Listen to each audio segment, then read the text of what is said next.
하나님 말씀 보시겠습니다. 마태복음 26장 57절에서 68절까지 말씀입니다. 마태복음 26장 57절에서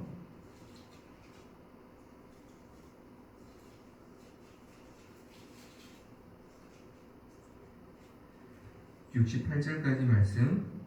마태복음 26장 57절에서 68절까지 말씀 한 절씩 교독하겠습니다. 예수를 잡은 자들이 그를 끌고 대제사장 가야바에게로 가니 거기 서기관과 장로들이 모여 있더라. 베드로가 멀찍이 예수를 따라 대제사장의 집 뜰에까지 가서 그 결말을 보려고 안에 들어가 하인들과 함께 앉아있더라. 대제사장들과 온 공회가 예수를 죽이려고 그를 칠 거짓 증거를 찾으매 거짓 증인이 많이 왔으나 얻지 못하더니 후에 두 사람이 와서 이르되 이 사람의 말이 내가 하나님의 성전을 헐고 사흘 동안에 지을 수 있다 하더라 하니 대제사장이 일어나서 예수께 묻되 아무 대답도 없느냐 이 사람들이 너를 치는 증거가 어떠하냐 하되 예수께서 침묵하시거늘 대제사장이 이르되 내가 너로 살아계신 하나님께 맹세하게 하노니 내가 하나님의 아들 그리스도인지 우리에게 말하라. 예수께서 이르시되 내가 말하였느니라. 그러나 내가 너희에게 이르노니 이후에 인자가 권능의 우편에 앉아있는 것과 하늘 구름을 타고 오는 것을 너희가 보리라 하시니 이에 대제사장이 자기 옷을 찢으며 이르되 그가 신성 모독하는 말을 하였으니 어찌 더 증인을 요구하리요. 보라 너희가 지금 이 신성 모독하는 말을 들었도다. 너희 생각은 어떠하냐 대답하여 이르되 그는 사형에 해당하니라 하고 이에 예수의 얼굴에 침 뱉으며 주먹으로 치고 어떤 사람은 손바닥으로 때리며 이르되 그리스도야 우리에게 선지자 노릇을 하라. 너를 친 자가 누구냐 하더라.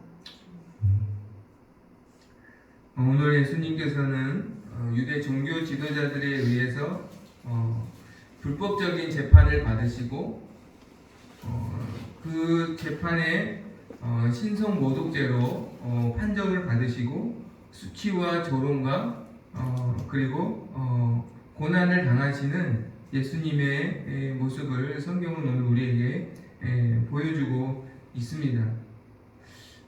사실 이들은 이미 재판을 하기도 전에 유대인들의 사내들의 공의라는 유대인들이 가지고 있었던 가장 큰 권력 기구였던 그 공회에 예수님을 끌어들여서 재판을 시작하였는데 사실은 이미 예수님을 신성 모독죄로 결론을 짓고 사형에 해당한다라는 결론을 짓고 예수님을 불법적으로 신문하였던 것이죠.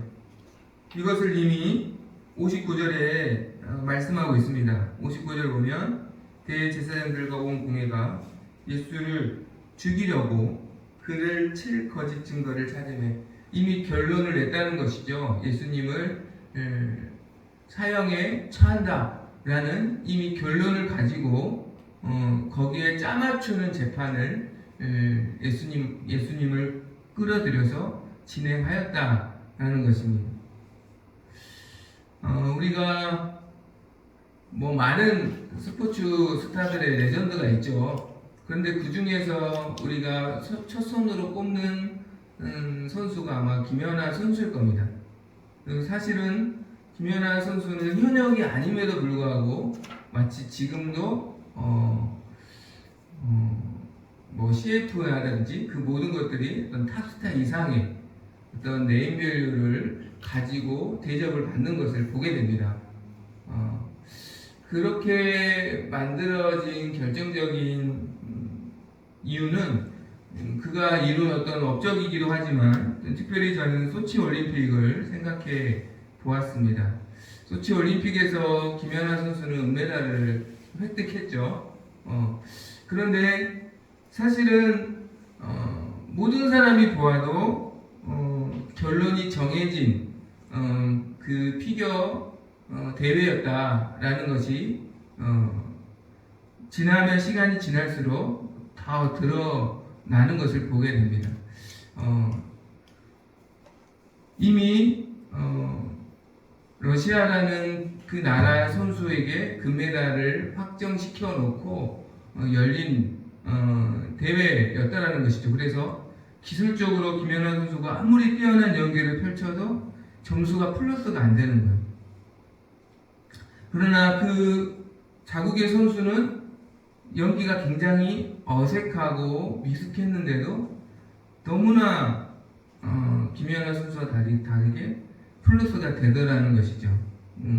나중에 스포츠 전문가들에게 들은 소식인데 그 러시아 선수가 넘어지지만 않으면 금메달이다.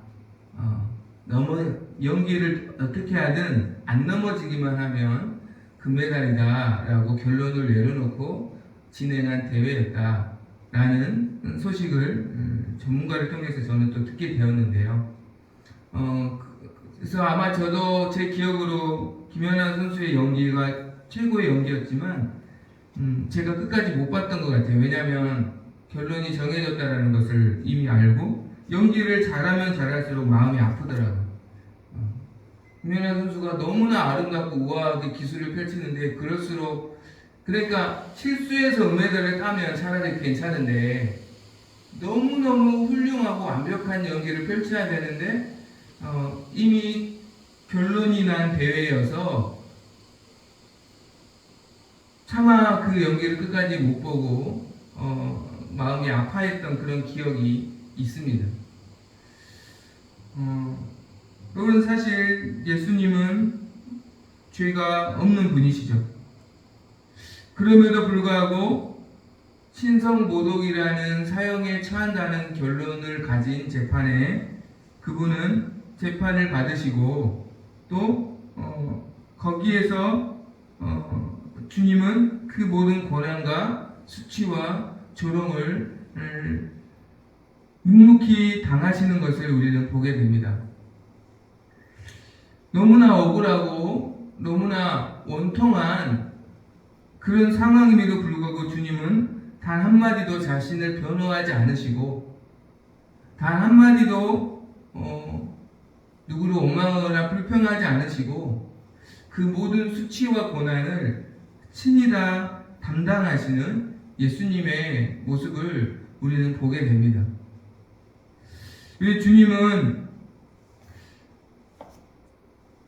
말도 안 되는 이 거짓 재판에 단 한마디도 자신을 변호하지 않으시고 수치와 조롱과 고난을 다 담당하셨을까? 먼저 우리가 기억해야 할 것은 주님이 당하신 이 고난은 우리의 허물과 죄를 대신하여 징계를 받으신 것이라는 것을 우리는 기억해야 합니다. 이 모습에 대해서 이사야 53장 5절은 이렇게 말씀합니다. 그가 찔림은 우리의 허물 때문이요 그가 상함은 우리의 죄악 때문이라. 그가 징계를 받음으로 우리는 평화를 누리고 그가 채찍에 맞음으로 우리는 나음을 받았도다. 주님은 이미 26장 54절에서 성경이 어떻게 이루어지겠느냐, 주님께서 고난당하지 않으시면 어떻게 구원을 이루는 성경의 예언의 말씀을 이루겠느냐라고 베드로에게 이야기하신 적이 있습니다. 그러니까 주님이 당한 이 모든 고난은 우리의 죄와 허물을 대신 담당하시기 위해서 받으신 고난이시기 때문에 주님은 얼마든지 자신을 변호하실 권리와 능력이 있으셨지만 변호하지 않으시고 권리를 주장하지 않으셨다는 것이죠. 왜요? 우리의 죄를 대신 담당하시기 위해서 받으시는 고난과 징계이시기 때문입니다.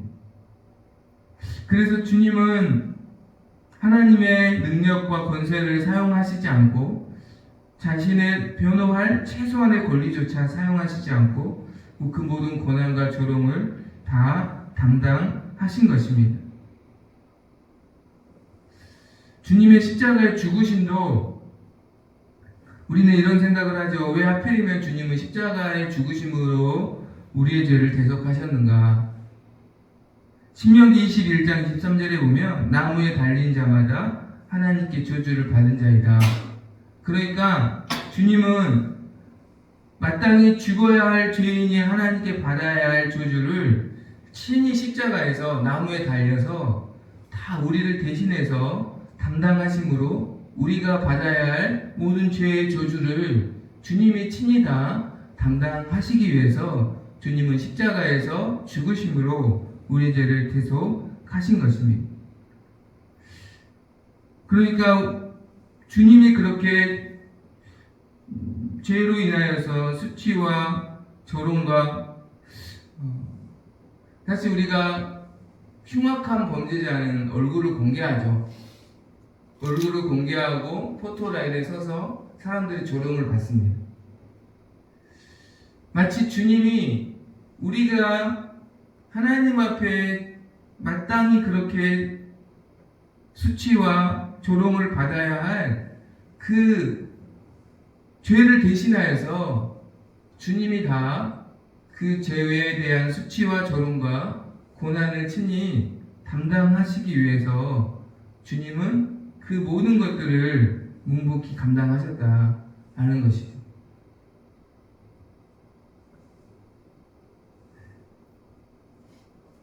그분이 채찍에 맞음으로 우리가 나음을 얻고 하나님 앞에 용서를 받게 된 줄로 믿습니다.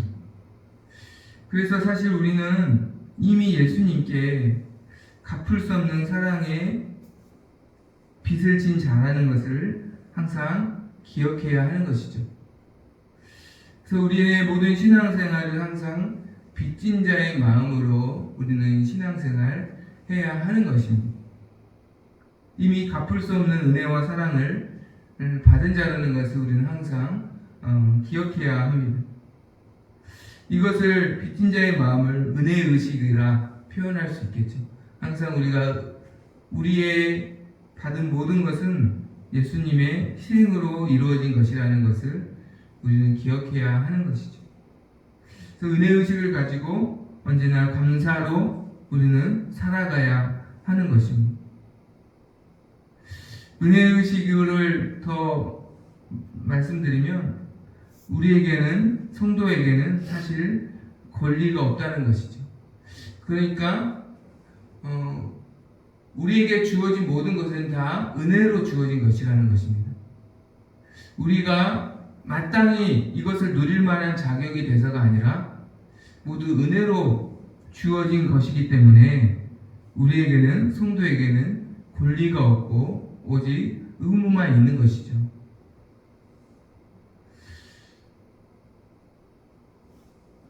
그러나 이것이 차츰 시간이 지나면 지날수록 우리에게 주어진 모든 것이 하나님의 은혜로 주어진 것임을 우리가 망각하고 차츰 이것을 마치 나의 권리로 우리가 생각하게 되어질 때가 있습니다. 마치 호의가 계속되면 권리인 줄 안다라는 것처럼 우리가 하나님 앞에 그렇게 되어질 수 있는 것이죠. 오늘 예배를 드릴 수 있는 것도 우리의 권리가 아니라 하나님의 은혜라는 것을 기억해야 합니다. 그래서 우리가 항상 이 은혜의식을 가지고 하나님 앞에 사랑과 감사의 마음으로 그 구원의 은혜를 기뻐하는 마음으로 언제나 우리가 하나님 앞에 서야 할 줄로 믿습니다.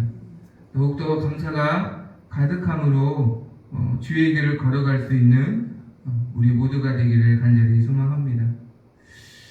또한 주님께서 묵묵히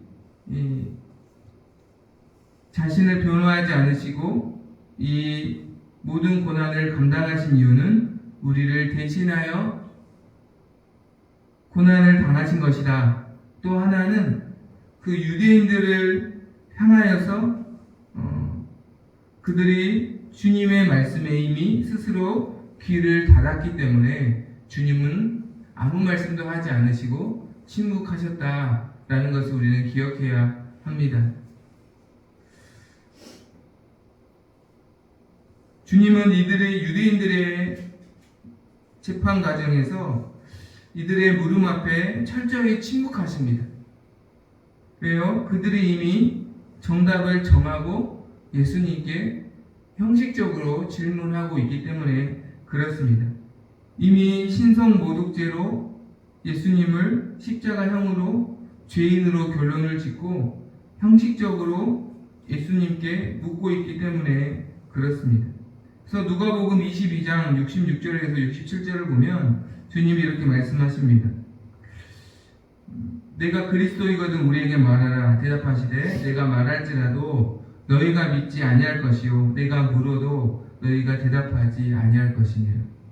무슨 말이냐면 이 사람들은 이미 결론을 정하고 예수님께 묻고 있기 때문에 예수님이 말씀하셔도 자신들에게 불리한 것에 대해서는 믿지 않을 것이다. 그래서 예수님은 철저히 침묵하시는 것을 보게 됩니다.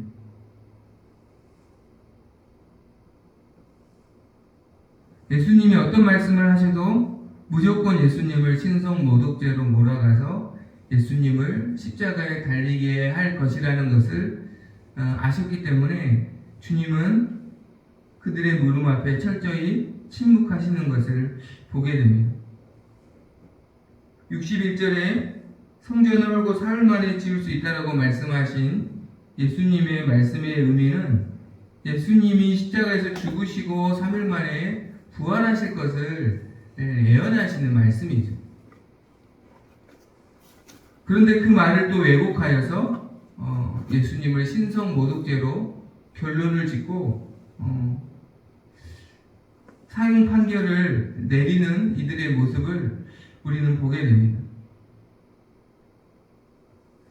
그러한 이 유대인들 앞에서 주님의 침묵은 더욱더 길어지는 것을 우리는 보게 되죠.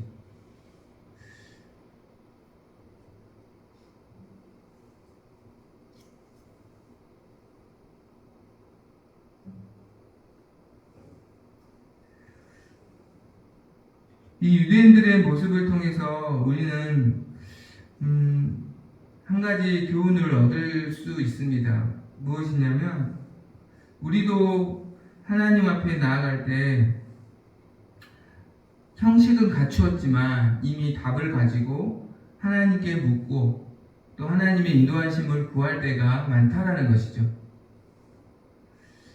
그럴 때 하나님은 우리에게 침묵하십니다.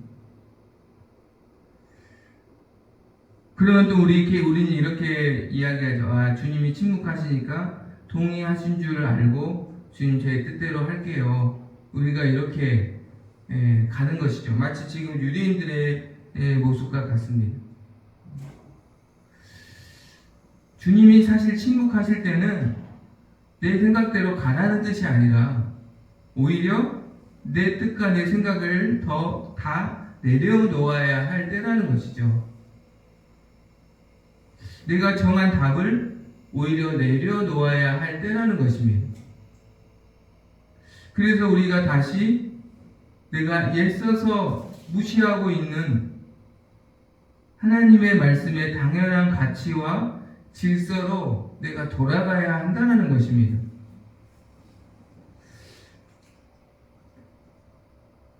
이들의 재판의 모습을 보십시오.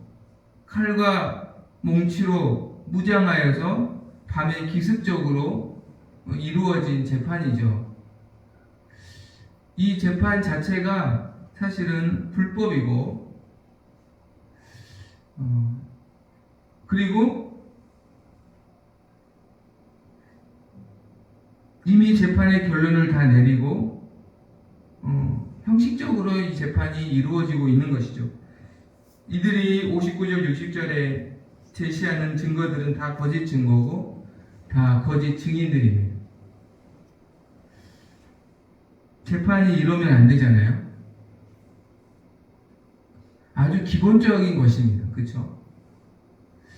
재판이 이러면 안 되는, 공정해야 된다라는 아주 기본적인 가치를 무시하면서 그 모든 것들을 무시하면서 이 재판이 이루어지는 것입니다.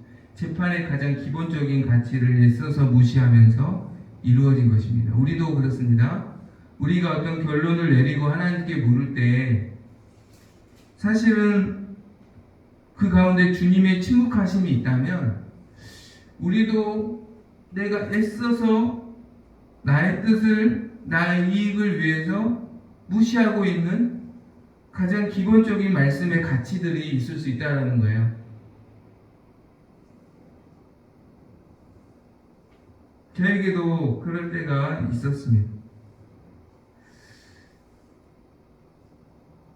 애써서 그러나 그것을 무시하고 주님의 침묵 앞에서 내 뜻을 주장했던 그런 저의 모습도 많이 보게 되었습니다. 우리가 오늘 기억해야 할 것은 주님이 침묵하실 때 오히려 나의 뜻을 내려놓고 우리가 내가 애써서 무시하고 있는 그 말씀의 가치를 다시 붙잡아야 할 줄로 믿습니다. 그 질서를 다시 회복하고 주님이 말씀하실 때까지 나를 부르신 그 자리를 지키고 하나님의 인도하심을 우리가 구하고 그 인도하심을 받는 자가 되어야 하는 것이죠. 그러할 때 하나님께서 다시 우리에게 말씀하시는 것을 우리는 듣게 될 줄로 믿습니다. 유대인들은 주님의 음성을 듣지 못했지만 주님의 오른편에 있었던 강도는 주님의 음성을 듣게 되죠. 당신의 나라에 갈 때 나를 기억하여 주옵소서 라는 그 고백 앞에 오늘 내가 나와 함께 낙원에 있으리라. 그는 주님의 음성을 듣게 됩니다.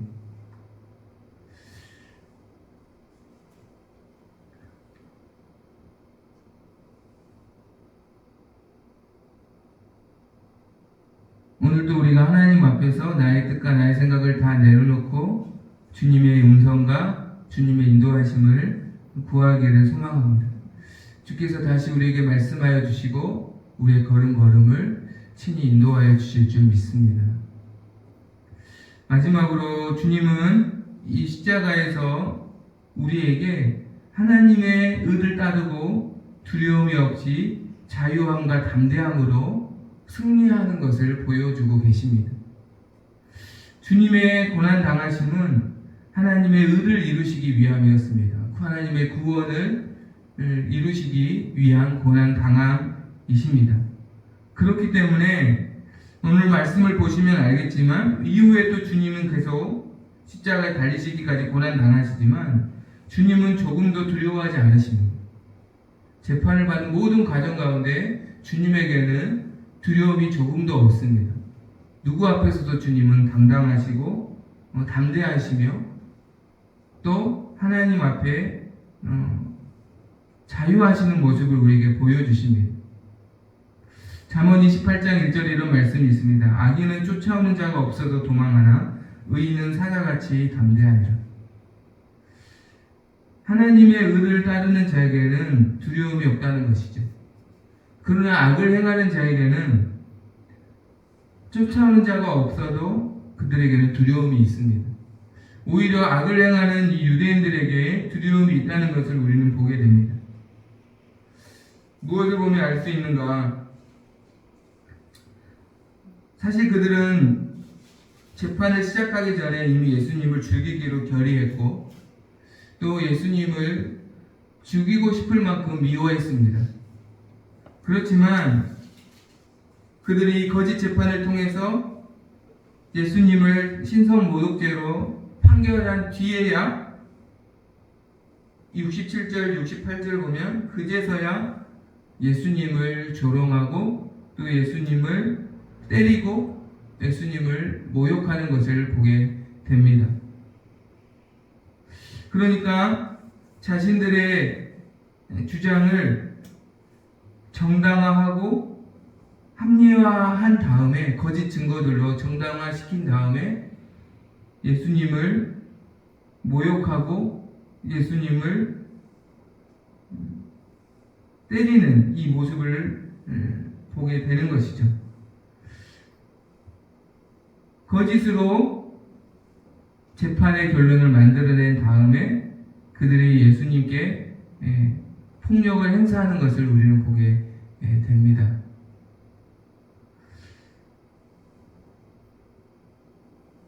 저는 오히려 이 모습을 통해서 이들이 오히려 예수님을 두려워하고 있구나 라는 것을 저는 오히려 느끼게 되었습니다. 거짓으로 증거를 만들어 계속 내지 않으면 거짓 증인들로 자신들의 주장을 억지로 정당화시킨 다음에 예수님을 모욕하고 조롱하는 이들의 모습을 보면서 오히려 이들이 예수님을 두려워하고 있고 오히려 진리를 두려워하고 있다는 것을 저는 보게 됩니다.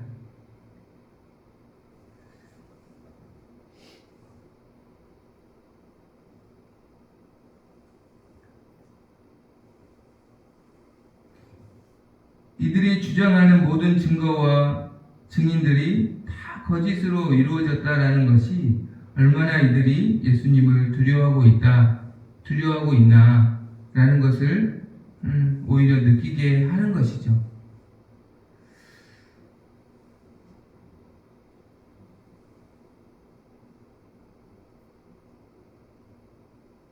그러나 예수님은 이 극심하고 억울한 고난을 받으심 속에서도 끝까지 하나님의 의를 따르시고 진리만을 말씀하시는 것을 보게 됩니다.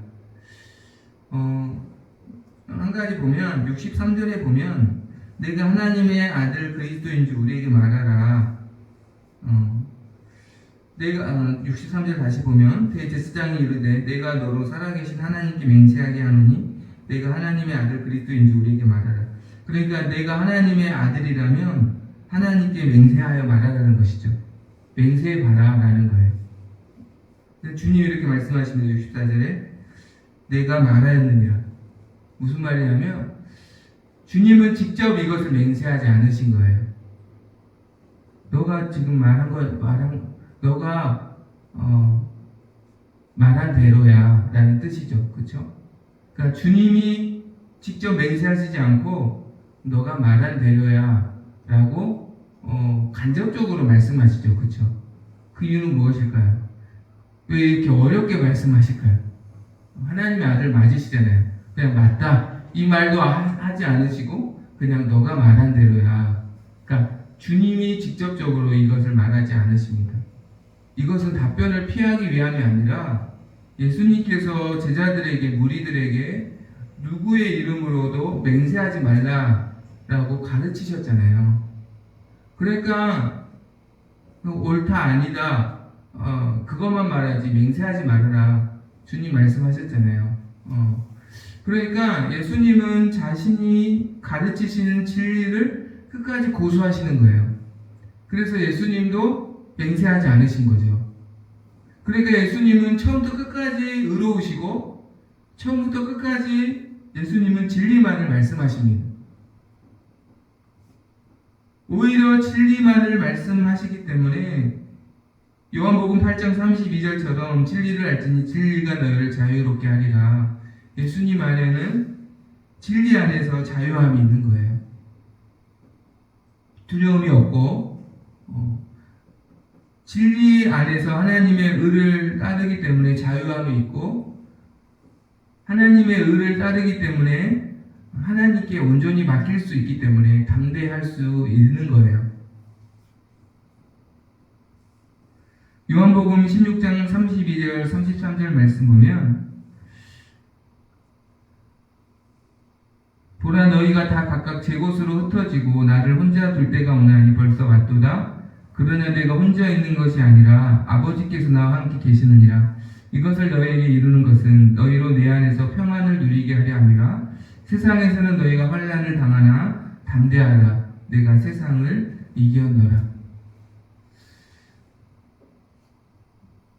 예수님처럼 하나님의 의를 따르고 진리 안에서 자유를 누리고 하나님께 온전히 맡김으로 담대함으로 계속 주의 길을 가기를 주님은 제자들에게 이미 말씀하시고 이것을 보여주고 계시는 것이죠.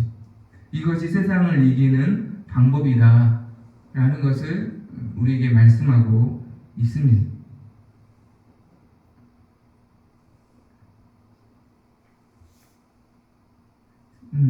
고난 속에서도 주의 길을 계속 걸어갈 수 있는 세상을 이기는 방법이 진리를 따름으로, 하나님의 의를 따름으로 자유를 얻고 하나님께 온전히 맡김으로 담대함으로 그 길을 걸어가는 것이라는 것을 우리에게 보여주고 있는 것이, 이 걸음을 누구도 막을 수 없다라는 것을 우리에게 말씀하고 있는 것입니다.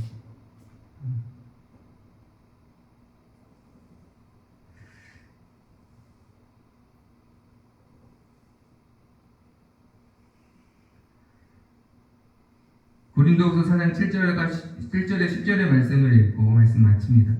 우리가 이 보배를 질그릇에 가졌으니 이는 심히 큰 능력은 하나님께 있고 우리에게 있지 아니함을 알게 하려 함이라. 우리가 사방으로 우겨쌈을 당하여도 쌓이지 아니하며 답답한 일을 당하여도 낙심하지 아니하며 박해를 받아도 버림바 되지 아니하며 거꾸로 트림을 당하여도 망하지 아니하고 우리가 항상 예수의 죽음을 몸에 짊어짐은 예수의 생명이 또한 우리 몸에 나타나게 하려 함이라.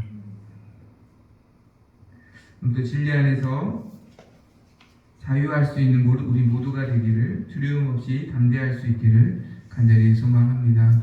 시간 찬양하고 기도하기 원합니다.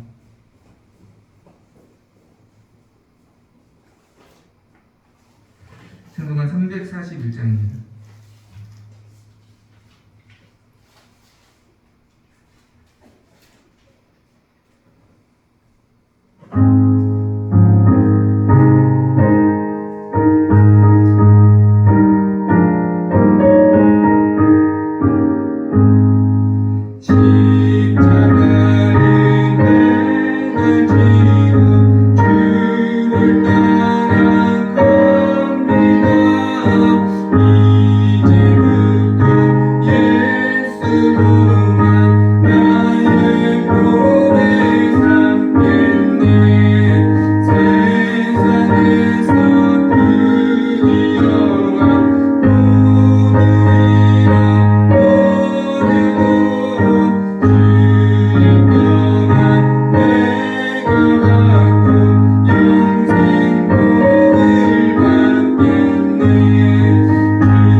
다시 한번 기억하며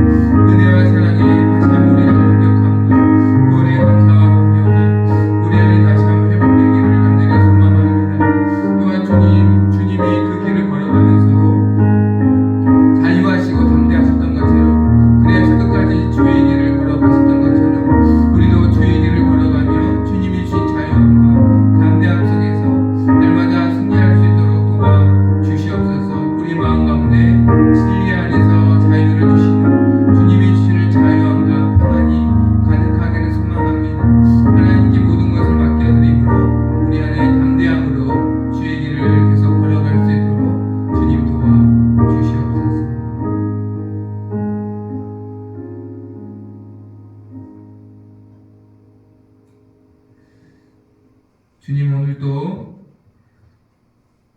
주님의 십자가의 사랑과 희생을 기억하며 우리 안에 구원의 감격과 감사가 회복되어지고 주님께서 하나님의 의를 따름으로 자유함과 담대함으로 승리하셨듯이 우리도 진리를 따르며 진리 안에서 자유함과 담대함으로 주의 길을 계속 걸어갈 수 있도록 도와주시옵소서.